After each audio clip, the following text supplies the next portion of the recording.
আজ রাতে দলের নেতাদের সঙ্গে বৈঠক। অভিষেকের রাত 8টায় ভার্চুয়াল বৈঠক করবেন তৃণমূলের সেকেন্ড ইন কমান্ড। গতকাল ইডির হাতে গ্রেফতার আইপ্যাক কর্তা বিনেশ চন্ডেল এবং তারপরে এই বৈঠক। আমাদের সঙ্গে রয়েছেন আমাদের প্রতিনিধি সৌরভ গুহ রয়েছেন। সৌরভ, গতকালকে ইডির হাতে গ্রেফতার হয়েছে আইপ্যাকের অন্যতম কর্তা বিনেশ চন্ডেল এবং তারপরে আজ অভিষেক বন্দ্যোপাধ্যায়ের এই ভার্চুয়াল বৈঠক। নিঃসন্দেহে অত্যন্ত তাৎপর্যপূর্ণ।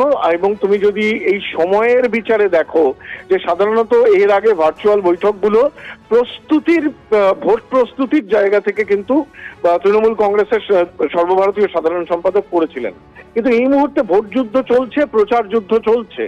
এই প্রচার যুদ্ধ চলার মাঝখানে দলের নেতাদের নিয়ে রাত 8টার সময় আজকে ভিডিও কনফারেন্সে সামিল হচ্ছেন অভিষেক বন্দ্যোপাধ্যায়।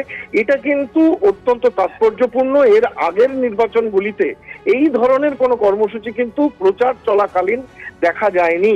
এবং কোন সময়ে হচ্ছে, ঠিক তার আগের দিন যখন ইডির হাতে গ্রেফতার হয়েছেন ভোট কুশলী সংস্থা আইপ্যাকের একজন শীর্ষকর্তা। সব মিলিয়ে অভিষেক বন্দ্যোপাধ্যায় আজকের ভার্চুয়াল মিট থেকে কি নির্দেশ দেন ভোটের আগে, এটা কিন্তু অত্যন্ত তাৎপর্যপূর্ণ। মধুকল্পিতা।